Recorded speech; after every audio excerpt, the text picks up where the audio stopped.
जय हिंद साथियों, आज हम देख रहे हैं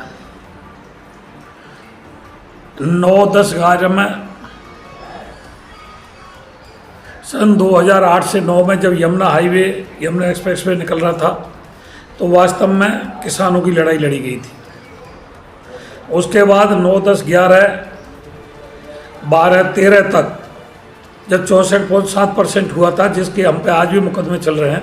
सलारपुर अंडरपास के नीचे लगभग 4 महीने धरना चला और जब धरना उठा कि जब 64.7% के चेक वितरण हो गए, उसके बाद आज तक कोई निर्णायक लड़ाई नहीं लड़ी गई। आज आवश्यकता है क्षेत्र में एक निर्णायक लड़ाई लड़ने की। प्राधिकरण अपनी 1 मीटर ज़मीन जो कॉमर्शियल है उसे 1-1 करोड़ रुपया मीटर बेच रहा है। बहुत महंगे रेटों में ज़मीन बेच रहा है, लेकिन किसान को देने के नाम पे कुछ नहीं। जो यमुना हाईवे है उसके 7% के प्लॉट पर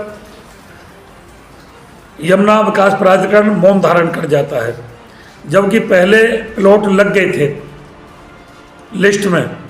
लेकिन आज यमुना एक्सप्रेसवे जो सबसे पहले बना था, जिन किसानों की सबसे पहले ज़मीन गई थी, आज तक उनके आवासीय प्लॉट की कहीं भी कोई बात नहीं करता है। ना ही यमुना एक्सप्रेसवे का 64.7% दिया गया है, जबकि पास हुए लगभग 12 साल हो गए।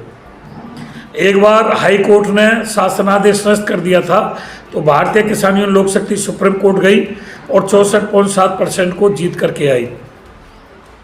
आज क्षेत्र में एक निर्णायक आंदोलन करने की आवश्यकता है। संगठन तो बहुत बन गए हैं, रोज नए संगठन पैदा हो रहे हैं, रोज नई पंचायत करते हैं, बड़ी बड़ी बात करते हैं, लेकिन भारतीय किसान यूनियन लोक शक्ति हर उस संगठन के साथ है जो निर्णायक लड़ाई लड़ने को तैयार है, जो वार पार की लड़ाई लड़े। जैसे 64.7% की लड़ाई लड़ी गई थी सलारपुर अंडरपास के नीचे बैठ करके, चेक बंटवा करके ही उठे। जैसे यमुना हाईवे की लड़ाई लड़ी गई थी, उस समय ग्रेटर नोएडा का मुआवजा 850 था और 6% प्लॉट था। यमुना का 800 रुपया मीटर मुआवजा हुआ और 7% प्लॉट हुआ। ग्रेटर नोएडा से 1% प्लॉट फालतू लिया यमुना में। तो साथियों, तैयार होना पड़ेगा। हमें जो संगठन निमंत्रण देगा उसके पास जाएंगे, जो नहीं बुलाएगा उसके पास नहीं जाएंगे। स्वाभिमान, मान सम्मान हर संगठन रखता है। बिना बुलाए हम किसी भी मंच पर नहीं जाते हैं और ना ही जाएंगे। लेकिन कोई भी संगठन जो भी निर्णायक लड़ाई लड़ना चाहता हो, अंतर भावना से हम उसके साथ हैं।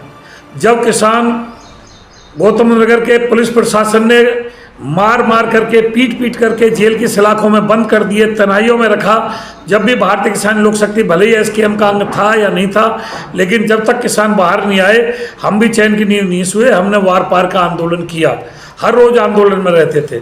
तो हम किसान के हर उस संगठन के साथ हैं जो किसान की लड़ाई लड़ेगा, लेकिन फॉर्मेलिटी निभाने से बात नहीं बनेगी। ना इससे बात बनेगी कि सर्किल रेट कितना है कितना नहीं है। सर्किल रेट से हमारा कोई लेना देना नहीं है। सर्किल रेट से तो गवर्नमेंट का स्टाम्प बढ़ेगा। हमारा मतलब है किसानों को मुआवजे से।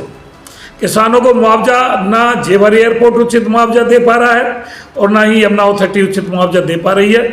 तो उचित मुआवजा, आवासीय प्लॉट व और अन्य सुविधा, जितनी भी सुविधा हैं, सब यमुना विकास प्राधिकरण को देनी पड़ेंगी। लेकिन देनी जब पड़ेंगी कि जैसे पहले आंदोलन होते थे पूर्व काल में, किसान ना मुकदमे से डरता था, ना लाठी डंडे से डरता था, ना पानी की फुहार से डरता था, ना जेल जाने से डरता था। हम भी आंदोलनों में जेल गए हैं। तो जब वो स्थिति पैदा होगी तो किसानों का अधिकार मिलेगा, वरना अपनी वाहवाही करने के लिए, अपनी पीठ थपथपाने के लिए तो बहुत सारे संगठन बने हुए हैं, बहुत बड़ी बड़ी बात करते हैं। आज जरूरत है किसानों की एक मजबूत लड़ाई लड़ने की। समझदारा इशारा काफी है। धन्यवाद। जय हिंद, जय भारत, जय भारत किसान लोक शक्ति।